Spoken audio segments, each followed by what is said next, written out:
and welcome to Roadside. I'm Janica. And I'm Abigail, and we are the dynamic mother-daughter duo of Roadside. Ta-da. Yes. And today is a much long-awaited episode that we have all been very excited about. Is it? Yeah, isn't it? I have been. Is this the Playboy one? No. I thought it was. No. Is it something different? Yes. Have you told me what this is? No. All right, we are going into a very different episode than I expected. Eventually, at some point, I do plan to cover the Playboy Mansion. That's been on my list for a while. It was. I knew you had. I thought that was what we were doing next. No, because I wanted to do that for episode 22. I was going to do the Playboy Mansion, and then you said you were going to do a two-parter, and I was like, oh, I don't really want to put two-parters back to back because we did that before. Yeah, but I'm sorry, I'm doing that anyway. That's okay. That's okay. It's going to happen anyways. Once I started getting into this, I was like, either that's going to be a 2-hour long episode or it's going to be a two-parter. And so I had to split it up into two parts. So I apologize to our listeners. You're getting two-parters back to back. Again. Suck it up. Sorry, guys. I mean, we are so grateful that you are listening. We are. And I think our listeners are going to like this. Or I don't know, like it. I don't know that, I was very excited about it, which I feel like excited is the wrong word. Oh, no. But is this a creepy one? Oh, yeah. Oh, those are my favorite. Yeah. But is it like bad creepy? Yeah, well, I don't know. It's not yet. Maybe part 2. Okay. Part 2 is worse than because part I feel 1. like it can't be too bad since I feel like you wouldn't have researched something like really, really bad because it would gross you out. Oh, okay. Yeah, I understand. I'm thinking like not as bad as like the Stonewall Jackson Reform School. Nothing like that. Right. I don't know. There's some stuff in this. You know what? Let's just get into it because we talked a lot last time. Let's just get into it. Okay, we're into it. Okay. I'm ready. Tell me what it is. Tell me now. Today we are talking about the Heaven's Gate Mansion. So it is a mansion and cult. And cult. Oh my God, I love cult stuff. That's exciting. I know you don't, but I think it's so fascinating. So I am, first of all, I remember this thing. I don't recognize this. This was before you were born. Okay. I am going to give a trigger warning for bodily harm and cults. And I will say I've never heard anybody give a trigger warning for a cult, but I felt that it was necessary because as a former cult member, some of this was triggering to me. Yeah. So I felt like I should add a trigger warning for anybody else that might need that. And I will give. What? Hold on, pause. I have a question. Okay. Would you ever want to do an episode about that? Maybe. To talk about it? I've thought about it. I've thought about it too.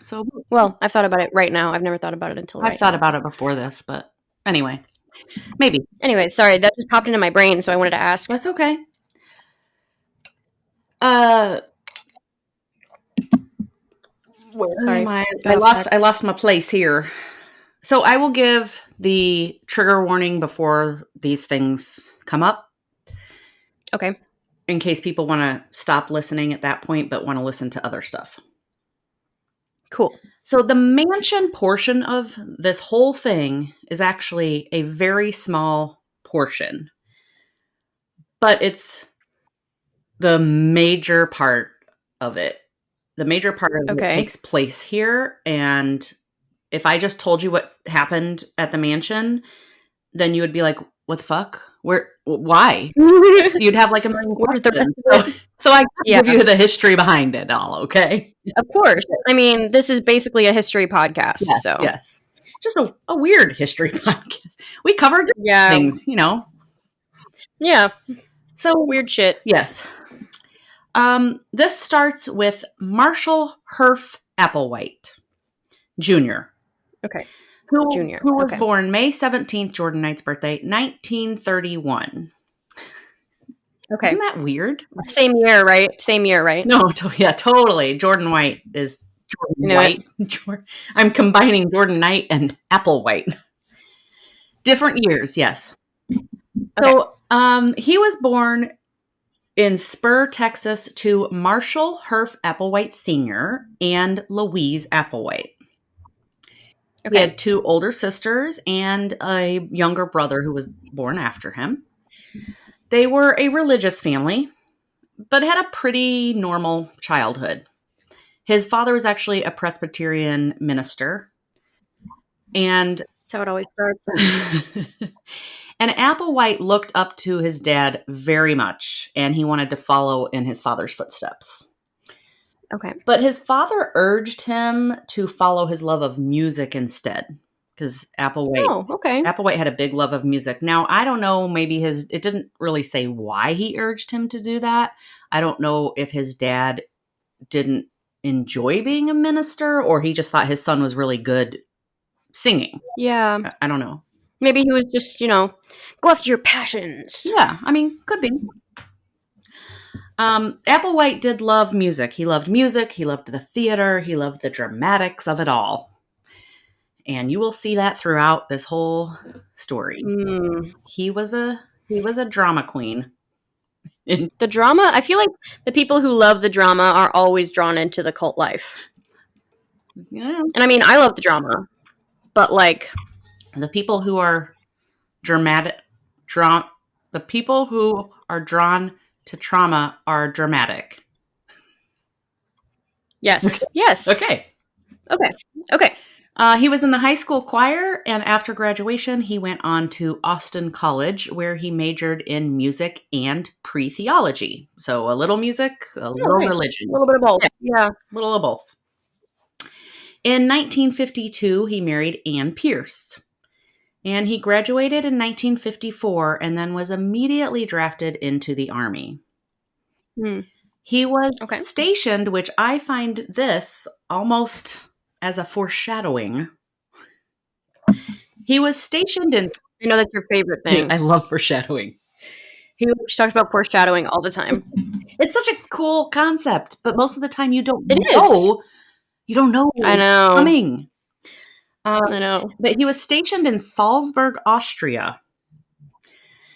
Okay. Which I'll touch on later. Okay. He served in the Army for 2 years, and in 1956, he enrolled in the University of Colorado to get his master's with a focus in musical theater. Okay. In 1957, he and Anne had their first child, which was a son named Mark. And in 1959, they had a daughter named Lane. Alrighty. Yep. Little family. Yeah, so cute. Yeah. Adorable. In the early 60s, Applewhite and his family moved from Texas to New York so that he could pursue a career in music. Sorry. It didn't go very well, though.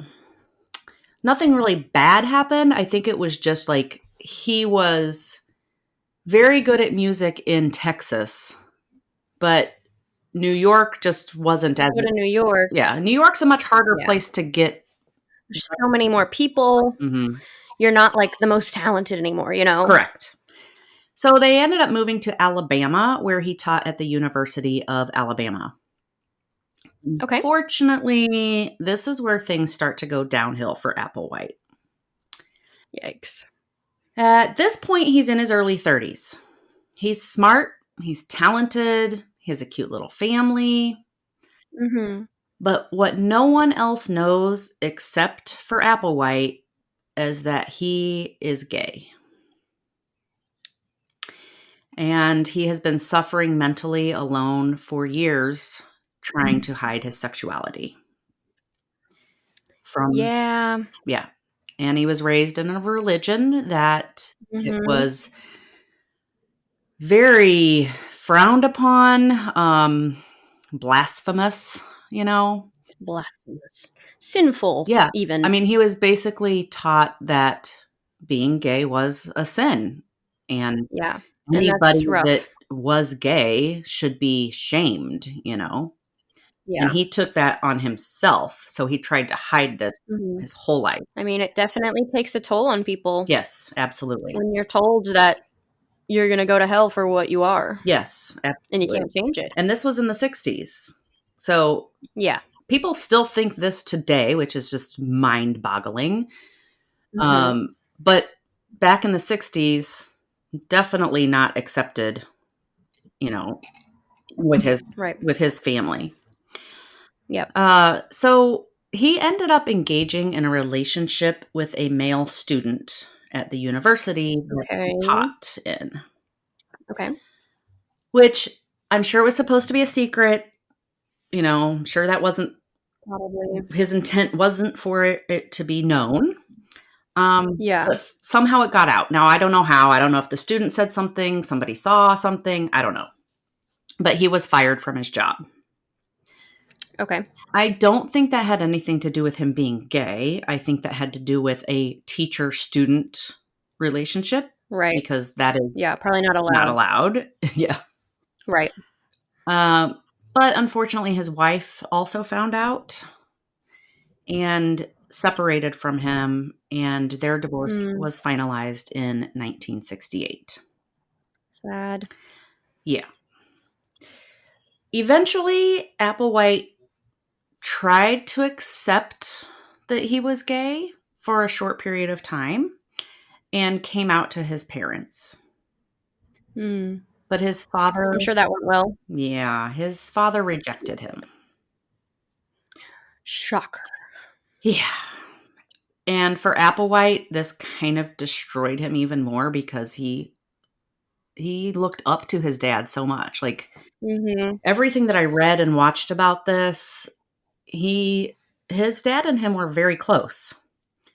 Right. So for his dad to just reject him, yeah, that was pretty heartbreaking. That's rough. Yeah. Yeah, of course.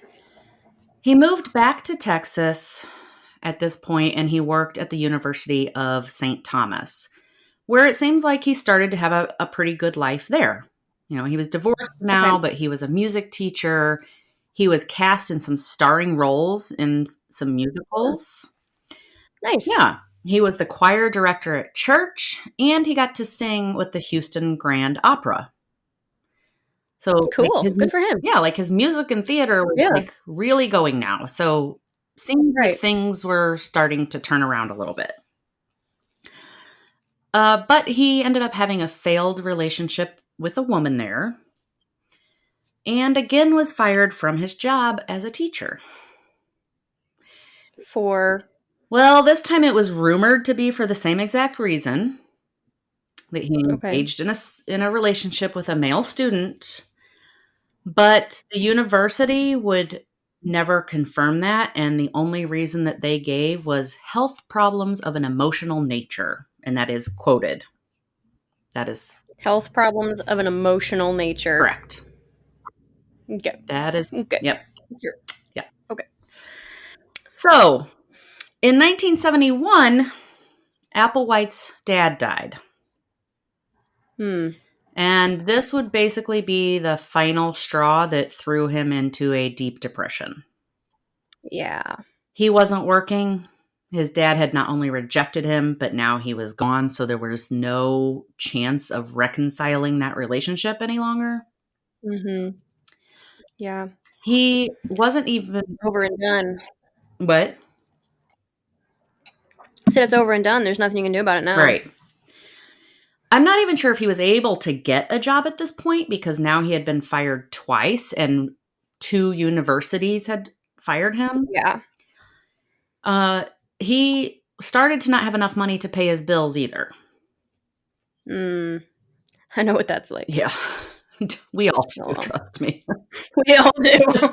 We've all been there. But he's in a depression. He's borrowing money from friends. He's kind of like last straw, doesn't know what to do. End of the line. Yeah. So in 1972, he checked himself into a psychiatric hospital. Okay. Now, some reports say that he checked himself in because he was so ashamed of being attracted to men that he was hoping to cure himself, which could definitely be part of it, especially because he was now fired from 2 jobs for engaging in a relationship.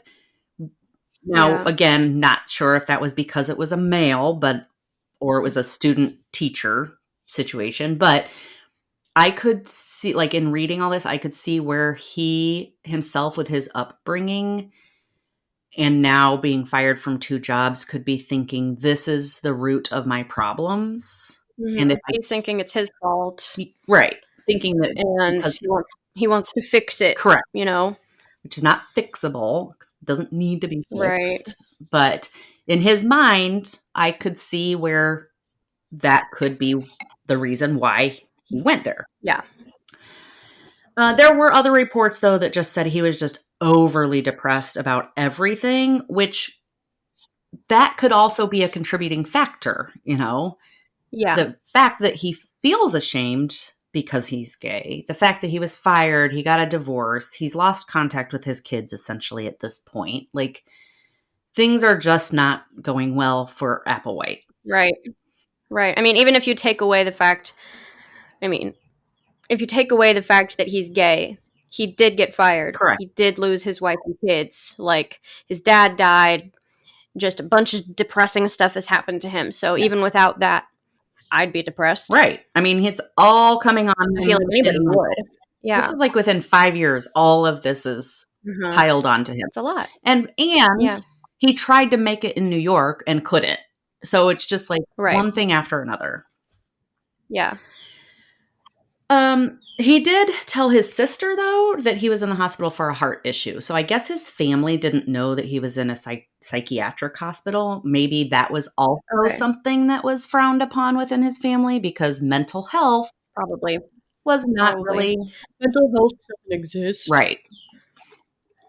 Just laugh more. Just stop worrying so much. Just be happy. Why don't you just smile? Yeah, that'll fix it. Right. Open the windows or something. Right. So I do have to wonder if what was that? Hold on. I don't know. Hey, you cannot get the birds. You can't have them. He's trying to get the birds out the window. Oh my gosh. I took her cone off today, so she's got more freedom. I bet she was happy about that. Oh my God, she was loving it. Robin got a new collar today, and it's sparkly. Mm-hmm. It should be sparkly. Yes, and it says Robin. I like it. All right, so back to the story. I have to wonder at this point if he had been able to be an openly gay man and was not taught to be ashamed of it. Mm-hmm. Would his life have not gone down the path that it went down? Right. Because had he not checked himself into a psychiatric hospital, he would not have met the woman that he's about to meet. Oh boy. Yeah. Oh boy. I know where this is going. So while in treatment, Applewhite met a nurse named Bonnie Lou Nettles. Bonnie Lou Nettles. Yes. So Nettles was married to Joseph Siegel Nettles, and the two of them had 4 children together. Okay. Nettles was raised Baptist, but in her adult life had veered away from religion. And she was very into spirituality, crystals, Same. meditation. Same. I know, like, right? I don't. Why do I get the feeling that I don't want to have things in common with this woman? You probably don't, but I don't think you're going to go down the same path that she went down. So I really hope not. Okay. Nettles was also very interested in astrology, astronomy, and UFOs. Okay. I'm not really as interested in those things. Her oldest daughter, Terry, said in an interview later that Nettles didn't feel like she belonged on Earth.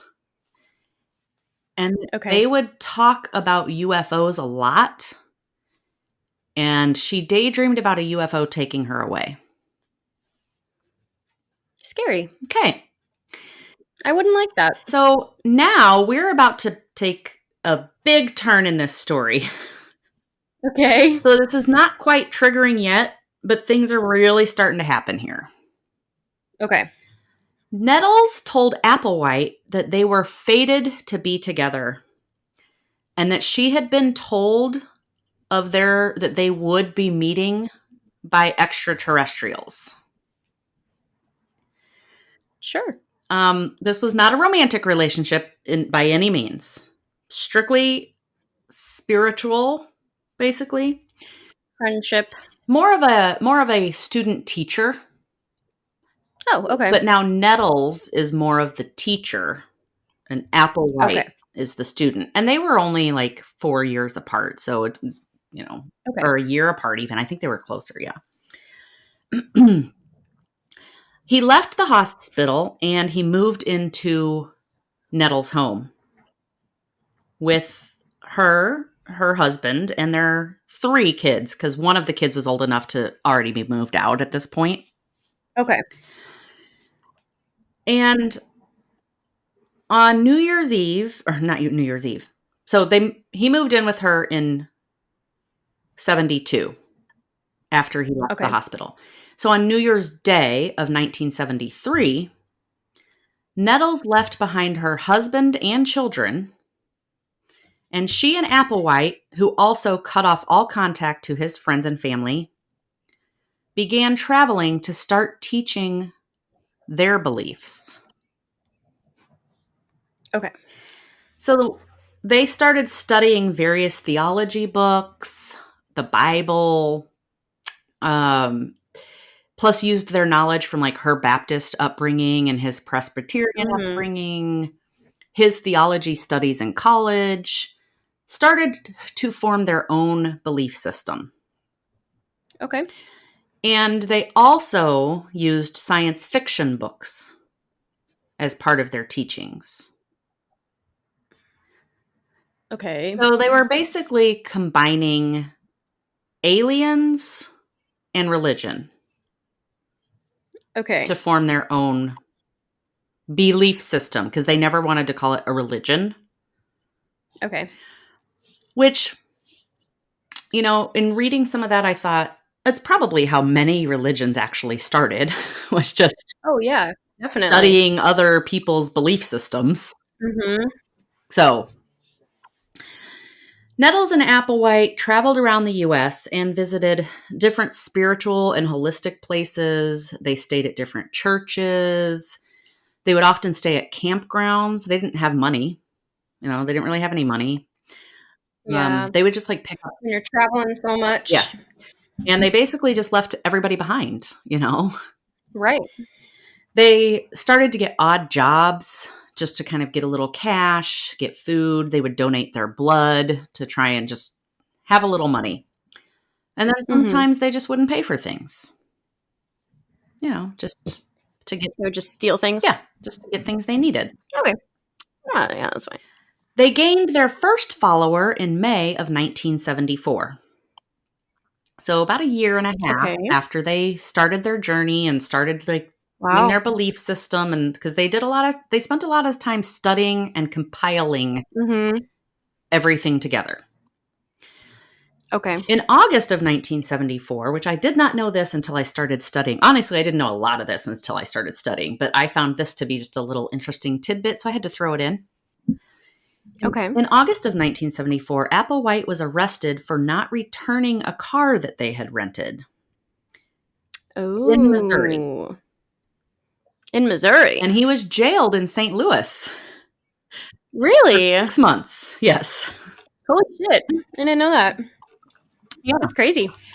When he was asked about not returning it, like why didn't he return the vehicle? He said because he was, quote, divinely authorized, end quote, to keep the vehicle. Okay. Yeah. Yeah. I hate when people, I hate when people use their religion or their beliefs Oh, yeah. as an excuse to get out of bad shit. Absolutely. Like I always say, Like, like you and I are both. people do it all the time. Yes. And you and I have both been through the Catholic Church, which no hate, Yeah, unfortunately. no hate to any religion and anybody that follows a religion. Like, I think everybody should believe what they want to believe, you know. Mhm. But I agree with that because a lot of times I feel like, and not every Catholic, obviously, but I do feel Right. like there are some Catholics who say, well, I'll just go to confession. Yeah. Like, it's fine. Yeah. I can do it. I'll So, I mean, it's okay if I, cheat on someone or, right. I don't know, do something crazy. If I just go to confession, I'll be let back into heaven. It's Right. Of course. fine. And like there's been a couple episodes of different like true crime podcasts that I've listened to about serial killers or people that kidnap people, and they're like, "Well, God told me to do it." Yeah, sure. Sure he did. Sure, He just came sure, down sure, and sure, said, sure. "Oh, Okay. would you just like murder somebody, please?" Yeah. Okay. No, I'm pretty sure if God exists, I'm pretty sure he wouldn't be telling you to kill people. Right. So maybe just stay out of the killing people range. Yeah. Oh, as we like to say, just don't kill people. Just don't kill people. Right? Just don't do I'm it. going to make a shirt, I swear, that says just don't kill people. I would wear that every day. I think I would too. I think I would, yeah. Okay. All right, continuing. All right. So over time, Applewhite and Nettle would change their names frequently. So in life, Applewhite actually went by his middle name, which was Herff. Herff? Herff, Herff. That's like what his Weird. That's why he grew up. He didn't go by Marshall. A lot of things that I read or listened to or whatever referred to him as Marshall, but he actually never went by Marshall. He went by Herff, like growing up as a kid. And then Nettles was Bonnie Lou. Okay. So they went by, and I'll go through these list of names. Some of them I have explanations for, some of them I do not. So at one point in time, Applewhite went by Bo, and Nettles went by Peep. So they were Bo and Peep. Mm-hmm. And when someone asked, I believe it was when they asked Nettles why they chose those names, she said, because we have sheep now. Isn't that just so fucking cringy? Yeah. Like it just like because we have sheep now. Really made me think they know exactly what the fuck they're doing. Mm-hmm. I mean, I don't even know what they're doing yet, but I mean, referring to them as sheep instead of like followers or yeah, that gives a bad vibe. Yeah, for sure, absolutely. So then, other names that Applewhite went by, and these ones I don't know: Tiddly, Nincomb. Okay. I'm thinking like, Nincompoop. Yeah, that's all I could think of. And then Guinea, Yeah. Which I can combine this one because Nettles also went by Pig. So I'm guessing he was Guinea and she was Pig at one point. Okay. At one point, she was also Shelley. Okay. They finally both landed on T and Doe. T and Doe. As in so fa, do, re, mi, so fa, ti, do, whatever the song is. So, yeah, I know what you mean. Yeah. And this is because of the Sound of Music. Because they both loved theater. And this is where I'm going to come back to the foreshadowing of Salzburg, Austria, because that's where the Sound of Music takes place. Ooh, interesting. And they ended up picking names that were from the Sound of Music because they loved that song. All right.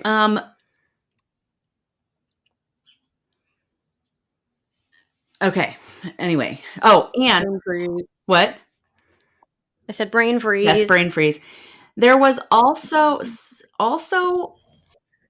a song made by the members of this cult that was to the sound of, like, they did doe a deer, but it was as in doe Applewhite. Mm-hmm. And then when they mentioned tea, it was for Nettles. So, like, they sang this whole song about them, basically. Which is very creepy, too, because when I was in my cult, we sang a song that was, well, not the whole cult, me and another member made up lyrics to a song that was about that cult leader. Oh, I didn't know that. Yeah. Which I will get into another episode, because I have another episode that I'm going to cover that has to do with that song. And that will probably be my next one besides the two-parter. Okay, anyway. They referred to themselves together, like the members together, called them the Two. Okay. So now we're going to start to get into some culty stuff. So trigger cult I'm ready. stuff. Okay. In early 1975, after Applewhite had been released from jail in St. Louis, he and Nettles wanted to find like-minded individuals, and they resolved to make contact with extraterrestrials. Okay. So in Newport, Oregon, they literally traveled all over the place. Like, you're going to find pretty much everywhere. They circulated a flyer that a UFO was going to take them and leave Earth. Totally. At the time, they had called this group HIM, H-I-M, which stood for Human Individual Metamorphosis. Okay. And we're going to get into what this metamorphosis is in a minute. Okay. So they were encouraging people to attend a recruitment meeting that they were holding in Walport, Oregon. And that was held on September 14th. No New Kids on the Block's birthday, that one. 1975. I know. Dang it. It's very disappointing. Nettles and Applewhite presented themselves to the group of people as beings from another planet that were inside a human form, or as they called it, a vehicle. What is that noise? Birds. They're nesting under my AC unit. I don't know how to get them to stop. That's fine. It's been like a couple weeks of this. Wake me up every morning. Okay, so listeners, just, if you hear some squawking in the background, that is birds. Birds that are living underneath my AC unit. Okay. Can't get them out. But I'm going to be moving in a couple weeks, so it's okay. All right. Where was I? Lost my place again. Okay. You were talking about how they were like aliens in human bodies or something. Yes. So Nettles and Applewhite told the people that came to this meeting that they had come here to teach the process of moving on to heaven, which they referred to as the next level. Okay. So they think that they are alien extraterrestrials. Correct. In a human body. Correct. Okay. And that they are basically just inside of a human suit, or as they call it, a vehicle. Right. They can just unzip anytime. Well, no. I'm going to show you how they transition. Oh, I'm excited.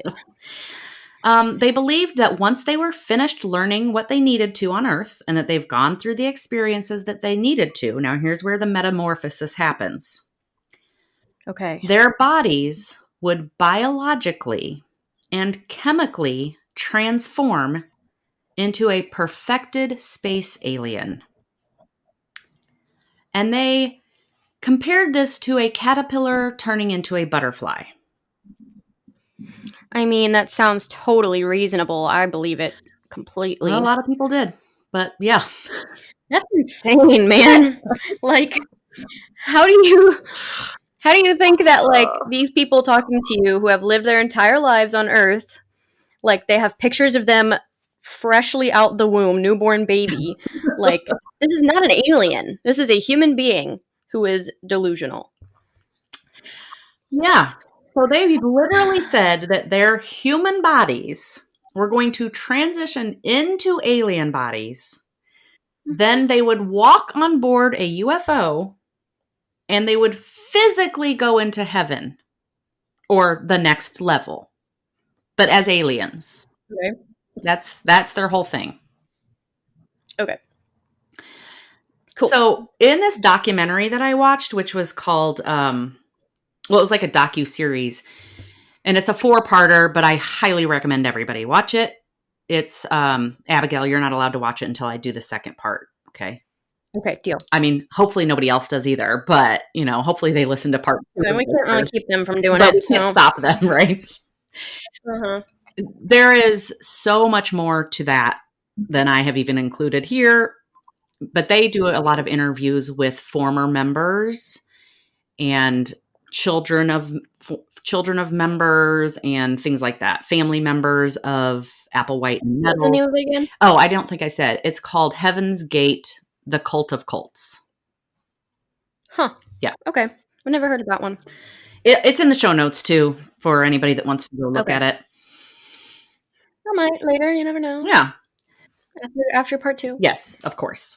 So in the documentary, they interviewed a couple people that went to this initial meeting, to like recruitment meeting. And one guy said that he saw an electric energy around both Nettles and Applewhite. And that he felt like he was in the presence of someone equal to Jesus.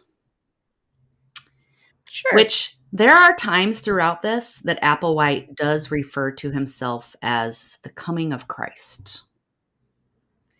Okay, so the next Jesus. Correct. You know how many people have claimed that, man? So many.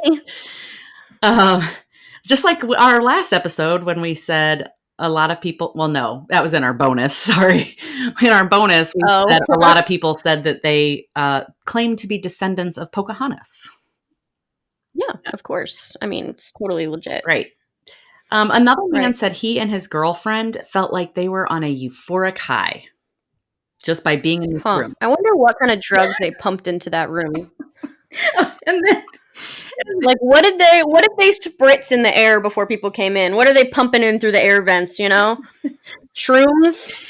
I don't know. And one former member actually said, because it was said that Applewhite said that they could, with a very strong telescope, they would be able to see into heaven. Sure. And one former member said, I think they might have been tripping acid, dude. Do you know if they were on drugs? There is no evidence that they took drugs. Like, in fact, one of the things that members were not allowed to have was alcohol and drugs. Oh, okay. So, I don't know. No, maybe they wanted them all to themselves. I don't know. I feel like they had to have been on drugs. Who knows? Who knows? Initially, this recruitment meeting did attract like several hundred people, but over time, people just left, like walked out of the meeting. It happens. Yeah. Became like a small group. And then why do I keep losing my place? Okay. So during this meeting, the group that was left, basically, they told them, like, if you want to join us, you have to leave behind everything. And that meant families, friends. Classic cult behavior. Classic cult, yes. Mm-hmm. All their possessions, literally everything. That's insane. Yes. I could never be so dedicated to something to leave my whole family and friends behind. amazing how easily I mean, it happens. I am very dedicated to my belief system and my spiritual practice. But if someone was like, you have to choose family or this random belief practice that you believe in, Yeah. I'm going to go with my family and friends. I'm not going to, like, I don't know. It's just crazy. Well, and I understand in some instances where, like, if you want to become a priest or something, or if you go to a monastery or something like that, but those kind of organizations don't expect you to leave behind everything, you know? right, I mean, if you go to a monastery and you're in the middle of nowhere for however long, obviously, but right. they're not going to force you to never speak to your family again. Yeah. There was actually something that Applewhite said that was a little, it kind of made me want to beat this man. I already want to. He said, I don't want to beat most men, though. well, that's true. Sorry. I mean, I just see a man on the street and I'm like, oh, Oh, I was walking out. Sorry. No, I don't. I don't. I was walking out of the grocery store today, and on my way to the grocery store, I was listening to a true crime podcast because, you know, why not? Always. And it was about some guy that had, like, done terrible, terrible things, and to women, of course. And then this guy was Always. walking out in front of me of the grocery store, and this car was, like, backing out, and he just goes, "Move!" And I was like, dude, you're yelling at a car who's like, what the fuck? I'm like, you can go around the car. Like, the car was trying to back up. And I just thought to myself, the older I get and the more I listen to true crime and study and see the behavior of people out in public, the more I really don't want to date. Men in public. Like, yeah. isn't there just... Men be crazy. Anyway. So I had this customer the other day, and this was yesterday, actually. And he was one of those macho, like, Viking bros with all the, like, Norse tattoos and, like, wearing Thor's hammer on his necklace. But he's also, like, wearing camo and, like, very redneck. And I was like, oh my gosh, how are you guys doing today? Like, it's great to see you. I mean, I've never seen these people before, but, like, right. you know, thanks for coming in, all that jazz. And before I even, like, got my name out or anything, he was like, Diet Coke. What? I was like, in the middle of my welcome speech, Diet Coke. What the fuck? People do it all the time. And then So rude. he asked me, he was like, if I order baked potato, is it going to be loaded, like with cheese and bacon and right. stuff?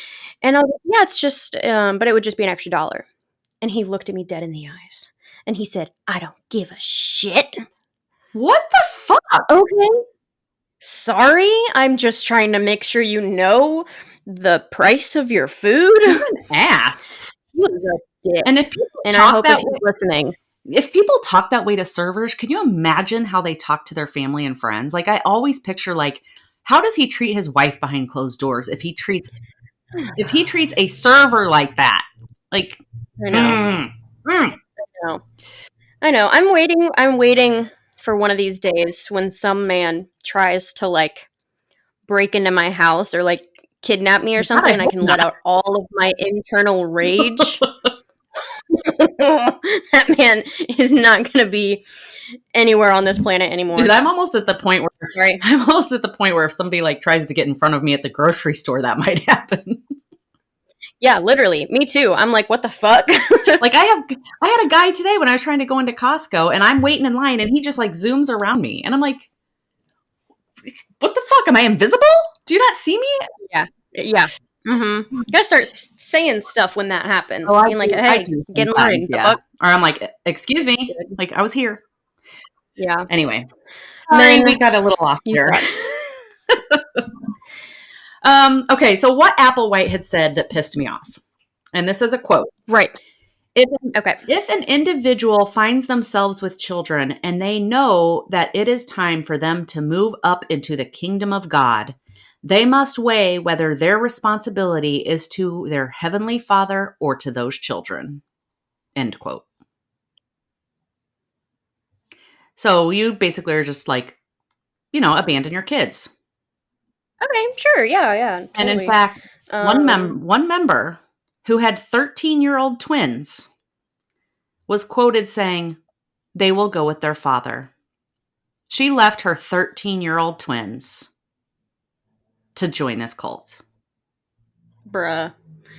Those people, in order to do that, you must have never wanted to be a parent in the first place. I would think. I mean, and I've got one more, and this one... Do you love your kids or no? This one was heartbreaking to me. There was another woman who they interviewed on this documentary. She was 10 at the time. Ooh. Both of her parents told her that they were going to leave. And they told her why. They told her that a UFO was coming to pick them up. And that she would have to go live with her grandparents. And she, as a 10-year-old, she was saying, like, I was trying to convince my parents that that's not going to happen. And and they actually that poor girl. They actually came in and out of the cult multiple times. So it's like, God, how fucked up is that? You know? Yeah. That poor girl. Yeah. That poor girl. Yeah. That's just awful. It is. So what did they do when no UFO came? Oh, we're not even that close to that, honey. Okay. Well, I know they're going to be like, oh my God, no UFO? What? How do you know one didn't come? I know. Alert. There was no UFO. I'm sorry. Hey, guys, disclaimer. There's no UFOs coming. Just letting you know. There might be. I don't know. Probably not. Who knows? I just feel like in this specific instance, no UFOs were going to come. Yeah. There may be life out there. You never know. Who knows? I'm not. I don't know. I'm indifferent about it because I don't really want to look into that. It's kind of scary. But in this instance, this guy's not telling the truth, guys. There's no UFO coming. Yeah. Sorry. Yeah, so I hate to spoil the end. Ended your kids for nothing. People that remember this already know the end, but they don't know all the other stuff. So probably anyway. I don't know. Okay. Did they all like kill themselves or something? What? I feel like they all died. Well, we're gonna get there. Maybe. Can I go get more drink? Yes, I'll pause. Okay. I'll be right back. Go for it. Okay, so at this recruitment meeting, 20 people ultimately were the ones that went along with this. Okay. And they were told, again, leave everything, but bring your camping gear. And then they were given a location to show up at in Boulder, Colorado. So this was in Oregon. They were told to go to Boulder, Colorado to this specific campground. So that's where the UFO is going to show up. That's what they told us. Well, these 20 people essentially went missing because they just left. Well, yeah. Their families, they essentially went missing. Families, they've got no idea where they are. I thought you meant they were like disappeared forever. No, but the media started to get wind of this. Right. And so there was newspapers coming out calling them the UFO cult and like warning people against them and all of this stuff. Well, this caused panic between Applewhite and Nettles. And so they all went into hiding. The 20 members and then these two. They went into hiding now. Okay. So now like they couldn't really get a hold of them and everything, and there's no cell phones. So the two, Nettles and Applewhite, wrote a book for their belief system and their group. And in this, they had 17 guidelines for how a next level member should behave. All right. Next culty behavior step. Yes.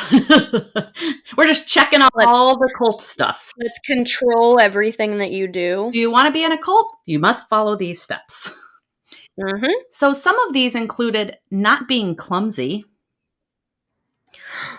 How dare you trip over your own 2 feet?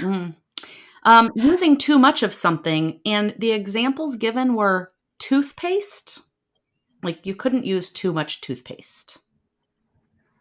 Okay. And sure. procrastination. So they just might as well check me off. Well, I'd be out. They don't want me. I'm done. I'm constantly hitting my knee on something or my toe. Oh So my God, I know. I'm always hitting snooze on my alarm. Correct. They don't want me. So clearly it was very controlling. Members were told that they were striving to be perfect in order to get to the next level. That's insane. Yeah. Nobody can be perfect. And the amount of stress that puts on someone. I mean, even the stress that I felt when we were in the Catholic Church to be quote unquote perfect, Right. like to get into heaven or whatever. Right. But even then, like they always said, like, nobody's ever going to be perfect. Everybody makes mistakes. Like, you know, Right. as long as you repent or whatever the fuck. Yeah. But damn. Yes. They also had their own terminology. Another culty thing. Of course. Of course. Which they were told would help them to focus and would not trigger human recognition. And that was quote, would not trigger human recognition. So essentially they didn't want things in their previous life to have the same name because that might have an emotional tie to them. And I'll give you a few examples. Okay, because I'm a little confused. Yeah. So as heaven is the next level, so they didn't want people talking about heaven, because if you talked about heaven, that might equate to their old religion or their old way of thinking. Christianity. Yeah. Yeah. Their old life. Correct. So a kitchen was called a Nutrilab. A bedroom was a rest chamber. The whole house was called craft, as in spacecraft. Oh. Oh my God. I knew as soon as you said Nutrilab, I was like, are we inside the UFO right now? Basically. Is the UFO in this room with us? Oh my God. Money was sticks.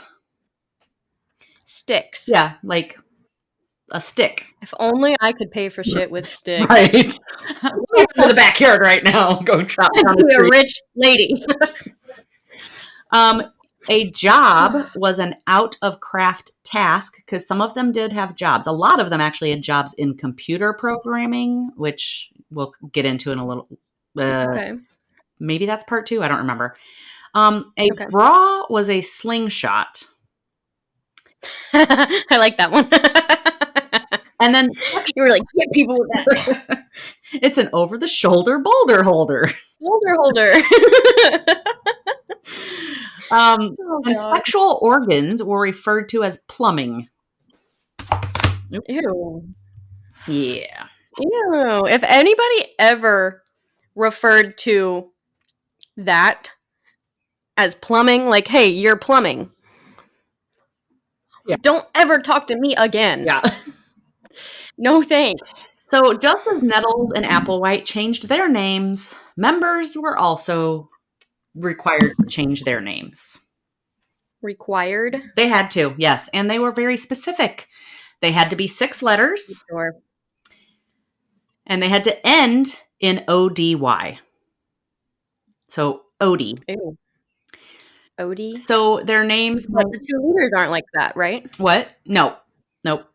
They don't have names like that. No. So just the followers. Correct. Okay, so another culty thing. Correct. Differentiating yourself from the followers. Correct.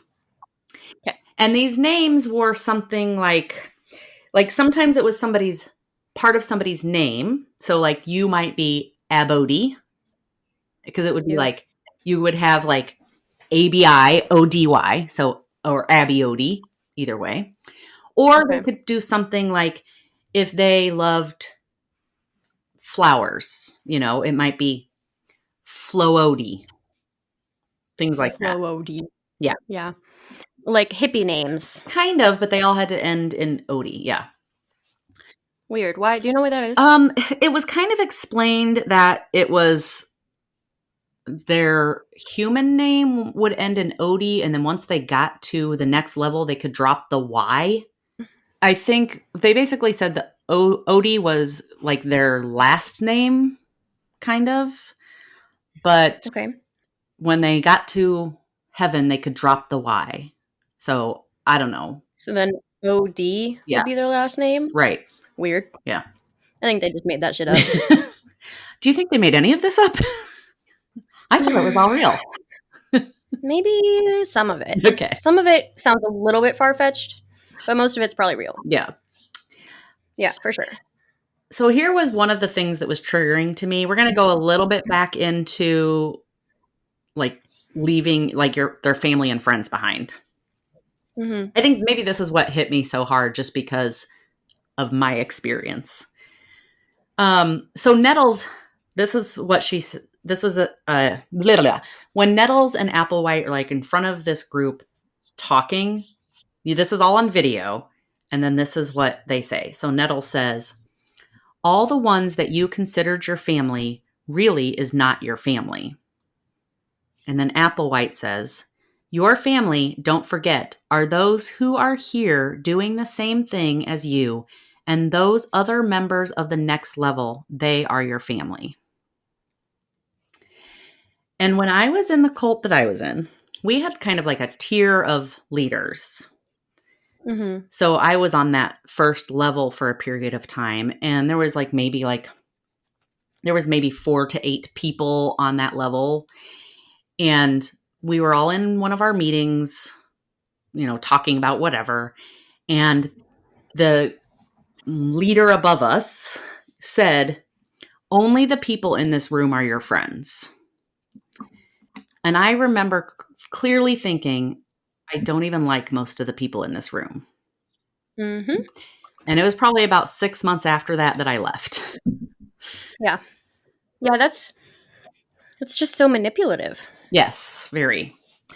That's exactly what it is. And then one of the other members was quoted as saying, we didn't want to hurt anyone, but unfortunately, it's those individuals that are actually the greatest threat to us. And it's that was basically ingrained in my head. Like anybody outside of this group. Any outsiders. Yes. Mm-hmm. Yeah. Okay. Many times, bless you. Thank you. Many times the two would disappear, sometimes for long periods of time, and the members were just kind of left at the campsite, just waiting for them to come back and give them guidance. They were all essentially homeless.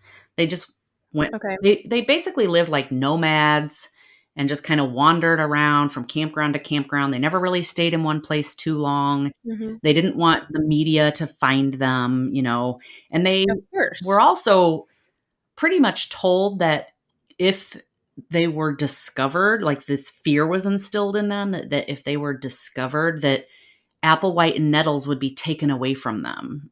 And that's that was their...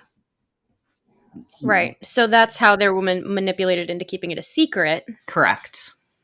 Not telling anybody all of the shady shit they're doing. Right. So I'm sure they're doing some shady shit. Yeah. They at this point, they didn't really have jobs. They didn't have any possessions. They just had camping gear, but they would knock on doors or go begging for food because they didn't have food, Mm-hmm. They were told to...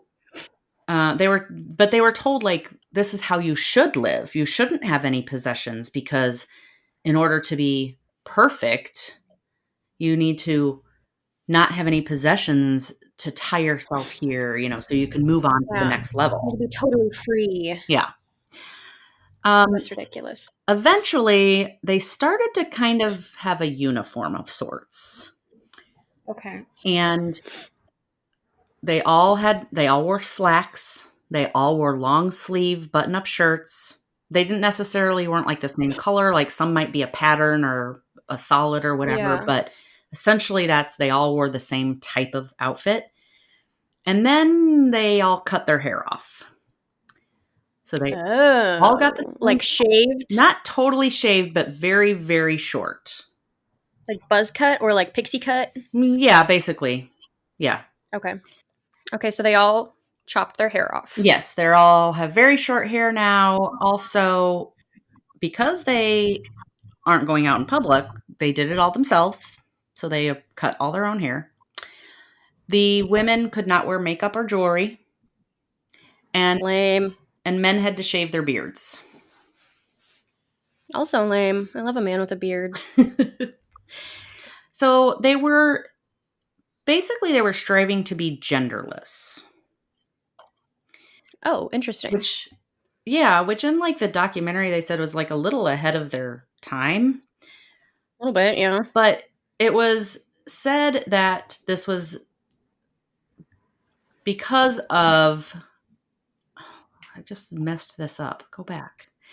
It was said that this was because of Applewhite, and he, like, sex wasn't allowed, relationships weren't allowed. People weren't allowed to have sex? Nope. I'd be out. No more. I'm done. Yep. It was. That's really weird. It was. I'll get into more to that in a minute. But basically, everybody was just kind of supposed to resemble each other, essentially. So I don't like that. With all of these rules in place, and, not talking to families, not talking to friends, following along with all of these rules, Nettles was mailing letters to her daughter every month. Mm-hmm. And in the letter, she was giving her daughter life advice, telling her to go to college, be in society. Very different. Be in society? Yes. What? Very different than what she was teaching. Were the two, like, did they also have to chop off their hair and, like, not wear jewelry, makeup, and No. shave their beard and stuff like that? Well, no. Applewhite didn't have a beard, and he did have short hair already, but Nettles didn't. She didn't shave her hair off, cut her hair off. Classic. Okay. Right. I was wondering. As I said, for the first couple years, they just camped, and you're not supposed to have possessions and all of that. But all of a sudden, in 1978, one of the members received a large inheritance. Which at the time was... I wonder what they wanted to do with that. I mean, at the time... Surely not take it from the person and use it for their own organization. Why would you do that? What? So at the time, this was estimated to be $300,000 to $500,000. There's not a definite number, but today, in 1978, that was how much? So today, it's estimated to be $1.3 to $2.3 million. So, okay, money, has its way of... Would I also want to get my hands on that? Yes. Would I steal it from them? No. Right. Well, they didn't steal it. The member was encouraged, essentially, to help the whole group, So, by encouraged, they were probably guilt-tripped. No. You mean they weren't like, look at all this that we've done for you. Don't you want to give back? Yeah. Mm-hmm. So, look at all these places we've taken you. Instead of campgrounds, now they started renting out mansions. Yeah. No way.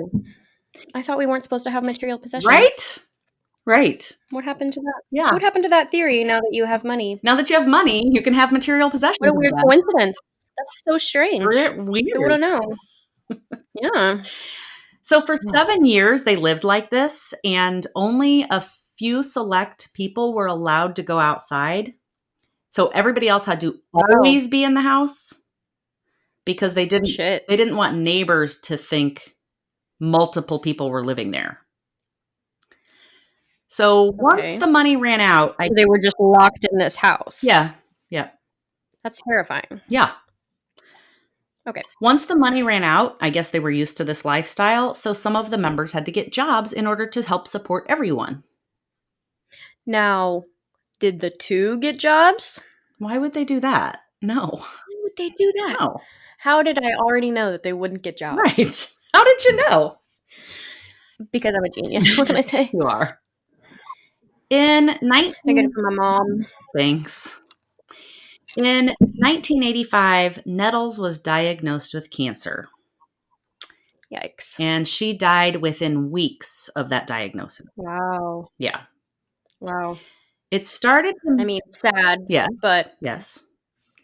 Karma, maybe? I don't know. It started to make some of the members disbelieve what they had been told because they believed a UFO would take them away. So how could she die? Yeah. Right? I thought she was an alien in a human's body. Right. So Things Applewhite... are looking sketch. What?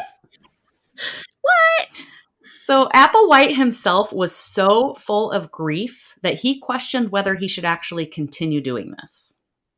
He should have just stopped. Yeah, you would have think. You would Said, you had your chance, buddy. You had your chance. And he actually And allowed... you kept going. What? Oh, I said, and you kept going. Yeah. He actually allowed the members at this point to go visit their families. Because That's good. he was just like so distraught. Nettles had become his sole person that he went to for everything. Became like his family. Correct. Yeah. So some of these members had been part of this class now and they called themselves the class. And they were like the whole group. The whole group was the class because they were the teachers. You know, Nettles and Applewhite were the teachers. They were the class, and all these other members were their classmates. Okay. So they had been part of the class now for 10 years, some of these people. And they hadn't, like, their families didn't even know where they were, didn't even know if they were alive anymore. They hadn't heard from them for 10 years. And I mean, just seeing some of the videos, like, the parents are just like so excited to see their families. Yeah, I bet. And all but one of them returned. Only one person stayed with their family. Wow. Everybody That's kind of else crazy. came back, which just shows you how strong of a hold. Brainwashed. Yeah, absolutely. Yeah. Now Applewhite decides he's going to get a little crazier. Oh. He said, I don't have this lady to hold me back anymore. I can do whatever I want. Everyone's going to do what I want them to do. Yeah. He's getting a power trip. Yeah. Yep. So he uses Nettles' death as an opportunity to convince everybody that she was just ready to move on because she had learned everything that she needed to. Oh, not because she had cancer. Right. And now, instead of sticking with the belief that their bodies would reform into an actual alien, like a metamorphosis, he started changing that to a spiritual departure. So you don't get a body anymore. Right. You don't transform into an alien now. You just spiritually... Now you just die. Right. Basically. So he started... And your spirit lives in you. Yeah. He started moving away from Nettles' spiritual teachings, and he started taking more biblical teachings. And this is when he kind of started referring to himself as Jesus. The coming of Christ. So he started referring to himself as Jesus, and Nettles was God. And Nettles was speaking to him as God. Of course. Yeah. Yeah. God talks to me all the time. He became more controlling. And in fact, he held a ceremony in which all the members married him. Excuse me? Yeah. They all married him? They all married him. Like they all got married to him. Correct. He is everybody's husband. Correct. Okay. He bought a gold ring for every single one of them. Wow. He sat in the middle of a circle, and they all walked up to him one by one as he kissed them on the forehead and placed a ring on their finger. Okay. How many people were in this group at the time? I think at this point it fluctuated because some would leave and come back. So I would say probably around 40 to 50-ish. Okay. Not too bad. Here's where you're going to want... I mean, still. What? I'm talking to myself. You what? I said I'm talking to myself. Oh, okay. All right, here's where you want a trigger warning for bodily harm. Okay. So, as I said, sex was not permitted. Relationships were not permitted. But even sexual thoughts were not permitted. Huh? If a man had a nocturnal emission, which is involuntary, not something that somebody should be felt ashamed of. Can't help. Yeah. Right. But they were made to feel ashamed of this, and in fact the men were required to log it in a book if they had a nocturnal emission. Okay. Yeah, that's totally normal. Yeah. That's really uncomfortable. There was a member of this group at one point who he was openly gay and came into this group, and Applewhite told him to leave because he was starting to have feelings towards him. So he made that man leave. You made him leave. Wow. At one point, Applewhite himself had a nocturnal emission, and he spoke to the males in the group about it. Okay. And he told them that he was planning to be castrated because it would stop him from being aroused. Holy shit. Yeah. So, what did he do? Well, he asked all the men if they would like to do it as well. Now, he did give them the option. He did not require it. He did give them the option. Well, that's good, but even still. Yeah. Some of the men jumped at the opportunity. Like, oh, he's doing it. I'm going to do it. Like, following his footsteps. Absolutely. Right. Yeah. Since they were in hiding, essentially, still, because people weren't allowed to really leave, they did not want to seek the care of a doctor for these procedures. Okay. So Applewhite set up a room in the house. He had 2 of the women in the room to do the procedure. Okay. One of which had previously been a nurse for a urologist. Well, that's good. Right. At least. So still, I would prefer it to be a doctor, but right, in like an actual medical facility, maybe. You would think. 2 of the men actually flipped a coin because they both wanted to go first. So they had to flip a coin to pick who got to go first. Oh my god. Could you even imagine that? They're like, no, I want to get castrated first. Right. Who does that? Right. Who is so brainwashed that they're like jumping at the chance to have their genitals cut off? Right. And for no reason. Mind you, no reason. Applewhite hadn't even done this himself yet. Okay. He was getting other people to do it first. Correct. Okay. Did he ever do it? Yes, he did. Yes. Okay. He did. Okay. So they flip a coin, and one man, he flips the coin, and he actually gets to say whether he wants to do it first or the other guy gets to go first. And he, of course, was like, well, I want to do it first, because they both wanted to go first. So he gets up there on the table to go first. The nurse, yikes. The former nurse, makes a cut into his testicle, and it starts to swell. They knew something was... And he's not under any like painkillers or anything? I did not see any mention of painkillers whatsoever. Okay. Because no drugs, no alcohol. True. So probably not, for sure. Yeah. They knew something was going wrong, obviously. And he was in a lot of pain. And they decided, well, shit, we should probably take him to the hospital. A what? Right. So a couple members took him to the hospital, and he ended up having to stay overnight just to monitor him, make sure everything was okay. Mm-hmm. And he was properly castrated, because what do you do at that point? Yeah. After this experience, Applewhite thought, you know what? We should probably get a doctor to do this procedure to all the other men that want it. Whoa. That is an insane thought. Right? Right. He's just a genius. He's so smart. Yeah. Eventually, 7 to 9 of them did have their testicles removed. This whole thing did cause a few people to leave because they felt like Applewhite had gone way too far at this point. Oh, yeah. Like, that's what it took, was having their balls cut off before they finally said, you know what, this is getting out of hand. Yeah. I That's apologize if you can insane. hear my son mowing the lawn, but it's getting ridiculously long and it does need to be I cut. can't hear it. So I'm not going to stop him. So, okay.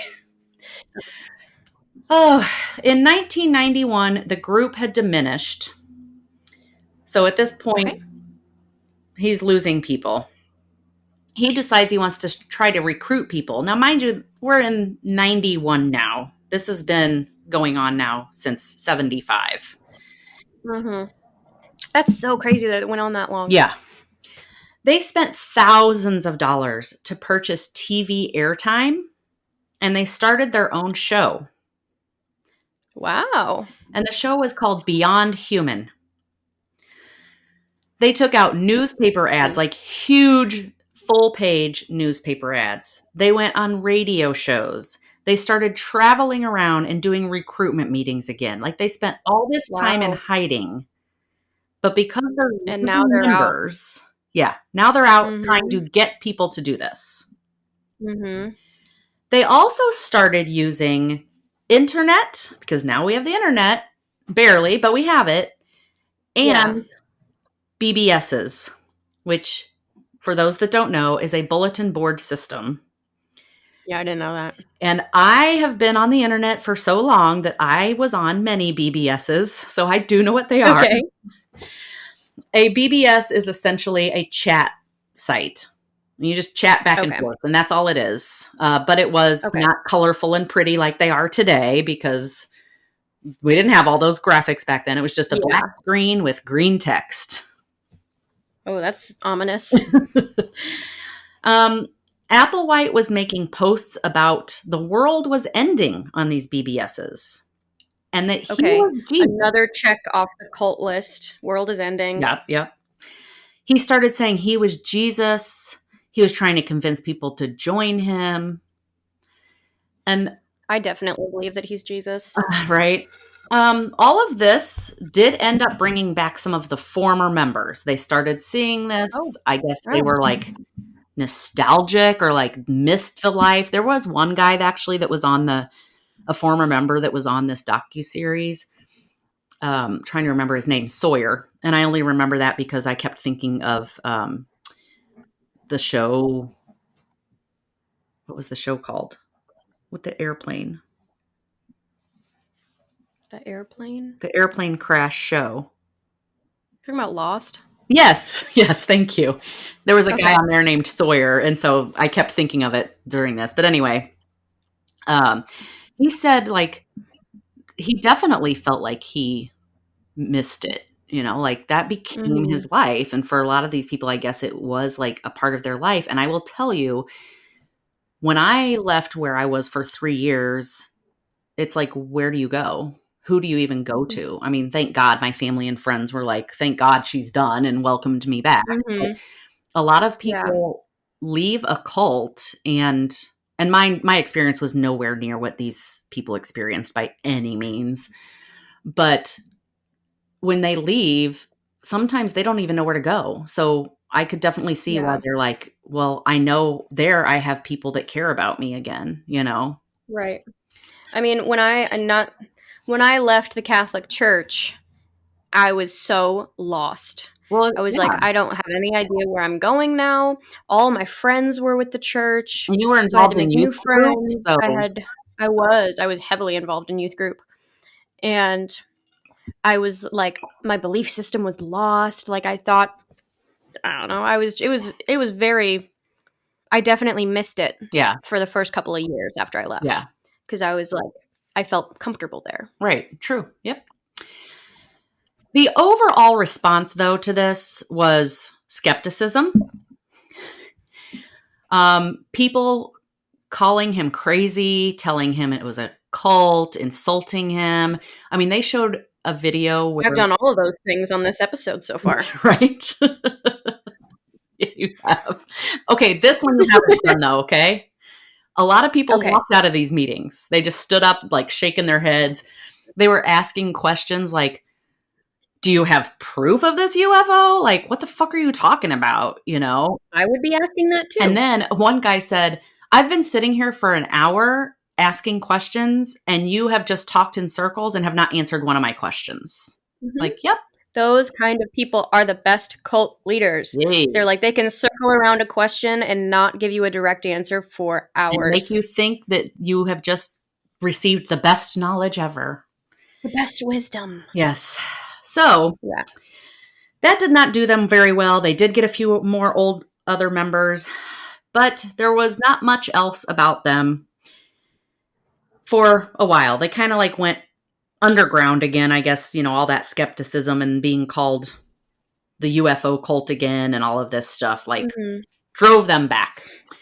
In October, they did move a lot. They rented out mansions, but they moved a lot. But in October of 1996, they rented a 9,200 square foot mansion. Oh my God. That was located in Rancho Santa Fe, California for $7,000 a month. Wow. They pay in cash. Sketch. Today, that is quite sketch. Yeah. Today, that's $13,400 a month that they were paying in cash. No. So now they have moved all these people in this house, and at this point, there's probably about 40 people, and that is part 1. All right. So it has been a journey already. Yeah, it has been. That was a long one. See why I could not get this all into one episode? Because it's already long. Yeah, but this has been super interesting, and I'm really excited to hear part 2. Good. I'm excited to hear about like how it ends. Yeah, I guess. I don't know how it ends, but I feel like it's not going to be great. Probably not. It's probably going to be gruesome. That's what I'm thinking. Yeah. Well, we'll get into it next time. All right. Yeah. Cool. Yeah. All right. So until next time. Until next time, keep finding the thrill in the mysterious and keep listening. We love you. We love you. Go follow us on our socials. Bye. Bye.